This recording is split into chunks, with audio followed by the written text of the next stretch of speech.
Here I have some really nice fresh cherry tomatoes. And these tomatoes I bought at a local farm, which isn't too far from where I live. I would say it's about a good 45-minute ride from my house. And the neat thing about this farm is that they have a greenhouse and they grow year round. And the cool thing is that it could be 10 degrees outside. You go into this greenhouse and it's 80, 85 degrees with really nice high humidity, and it's pretty neat. I like to support my local farmers. So what you want to do is we're just going to wash these up and we're just going to cut them in half. So our tomatoes have been washed and cut. We're also going to use some fresh basil and some fresh garlic. So let's grab a saute pan and get to it. Okay, so our pan's ready to go, and to that I'm going to add some olive oil, extra virgin olive oil, about that much. That's probably about a third of a cup. And then to that we're going to add our tomatoes and then some chopped up fresh basil.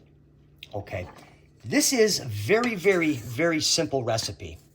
However, sometimes the simplest recipes can be the hardest. And that may sound crazy, but yeah, sometimes the simplest recipes can be the hardest because it comes down to technique.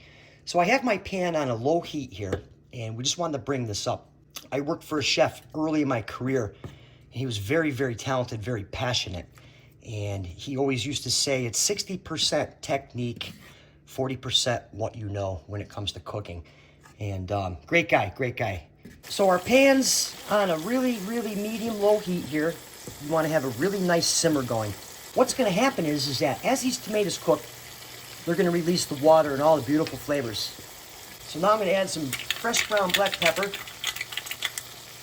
And I'm not going to add any salt to this. And I'll explain why later on. So our tomatoes have been cooking for about 5 minutes on the low heat. And what you want to do now is you really want to start to smash them down. Okay? Actually, if you have one of these, where is it? I got to find it. There it is. If you have one of these potato mashers, you can use this to just kind of mash them up, get them all nice. Okay? Mash them up really good. And we're going to continue to cook this on a low heat for about 7 to 8 more minutes. So it's been about 7, 8 minutes, and my burner's on a low heat. I know I've probably said that 15 times already in this video, but low heat is very important for this recipe. You can see here that you're starting to get some consistency, it's starting to thicken up.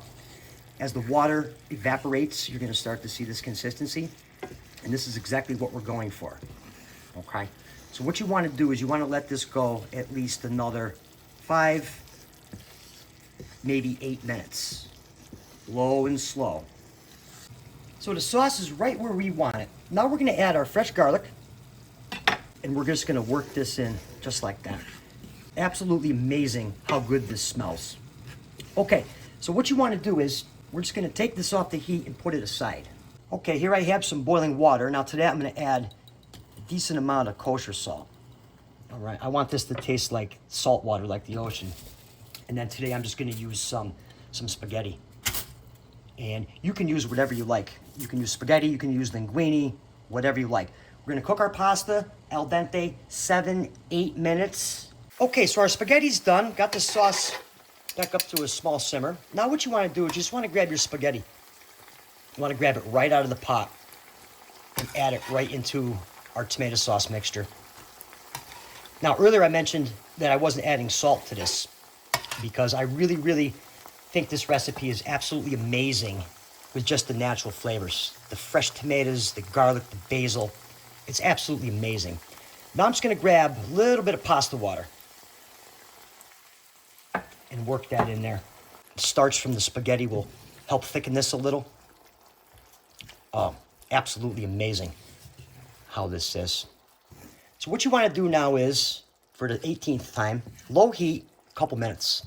And then we'll get it plated up and I'll show you exactly what I like to garnish this with. So now we're just going to take the whole thing and just kind of right in a nice bowl. And then just some fresh basil. I tell you, I really wish you guys could smell this. Oh my God. Oof. That is absolutely incredible how good this is. Sometimes the simplest things come out absolutely amazing.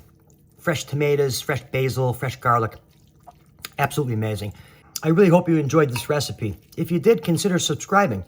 And for another good recipe, be sure to watch the video that's on your screen right now, and I'll meet you right over there.